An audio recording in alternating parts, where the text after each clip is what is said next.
શહેરમાં માથાભારે ચિરાગ ગોટીનું ફરી રિકન્સ્ટ્રક્શન કરાયું। સરથાણા પોલીસે ચિરાગ ગોટીને ઘટનાસ્થળે લઈ જઈને રિકન્સ્ટ્રક્શન કર્યું। એસઓજી પોલીસે 2 દિવસ પહેલા સિંગણપુરના ગુનામાં ચિરાગનું રિકન્સ્ટ્રક્શન કર્યું હતું।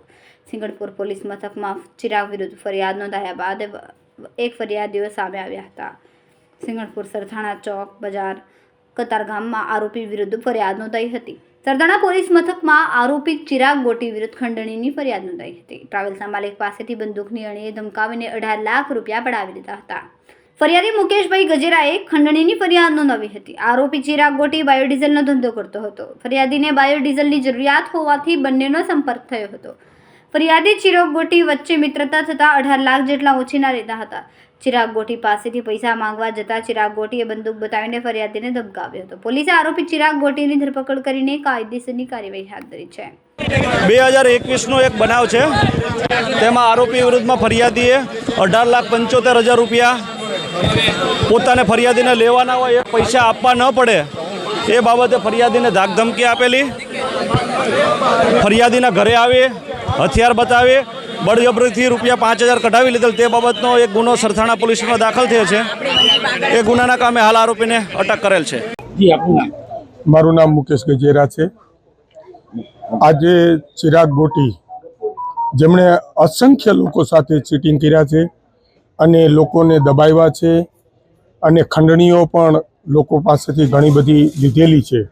2019માં મારી મિત્રતા હતી, ત્યાર પછી 2021માં વિશ્વાસમાં લઈ અને મારી પાસેથી 18,75,000 ઉછીના પેટે જે લઈ ગયા હતા એ મને પરત ન કરતા મેં એમને જાણ કરી, પણ ધીરે ધીરે 2-3 વાર કોલ કરવાથી ધીરે ધીરે ઉશ્કેરાઈ ગયા અને ત્યાર પછી ગાળાગાળી દેવાનું ચાલુ કર્યું।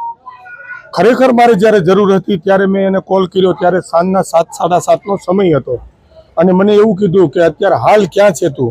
મેં કીધું હું મારી ઘરે છું। તો એ ચિરાગ ગોટી, એમનો નાનો ભાઈ અને યુવરાજ જાદવ ત્રણેય ઇનોવા કાર લઈ અને ઘરે આવી ગયા અને ઘરે આવ્યા ત્યારે ખબર પડી કે આ ચિરાગ ગોટી પીધેલી હાલતમાં છે।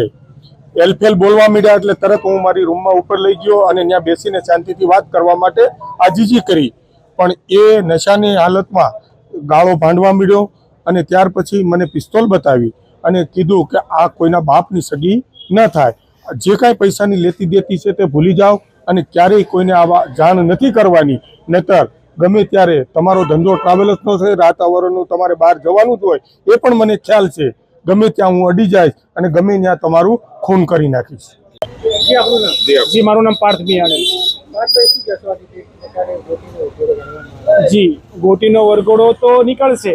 હજુ જેટલી ફરિયાદ થઈ છે બધી જ જગ્યાએ વરઘોડો તો નીકળવાનો જ છે, ફાઇનલ છે। પણ એક અમારી લોકોની અને સમાજની એક જ માંગ છે કે એમની ઉપર ગુજ્જી ટોકનો કેસ લાગે અને એને ફાંસીની સજા મળે।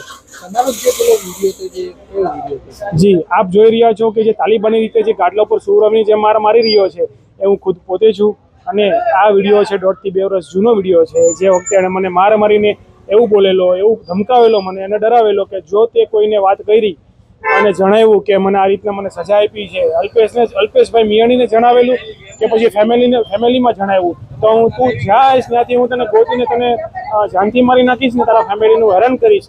આના ડરના કારણે મેં આજ સુધી પોલીસમાં ફરિયાદ નહોતી કરેલી। જી, એનો લુક બદલ્યો એ મતલબ એ પહેલાં જે લુક રાખતો હતો એ કુખ્યાત લુક રાખતો હતો અને નાના માણસોને બીવરાવવા માટે, ધમકાવવા માટે આવો લુક રાખતો હતો। જે માથામાં આપ જોઈ શકો છો કે વાળ નથી, દાઢી વધારેલી છે, જે કુખ્યાત મતલબ આતંકવાદી લુક લાગે। અને જ્યારે 8 મહિનાથી ફરાર હતો ને કોર્ટે એમને સમન્સ પાઠવું કે તારે હાજર થવાનું છે, ત્યારે પૂરો લુક ચેન્જ કરીને આવ્યો। જ્યારે પોલીસની સામે હાજર થયો ત્યારે પૂરો લુક ચેન્જ હતો, જ્યારે એમ લાગે કે ના, તો સીધો માણસ છે એમ।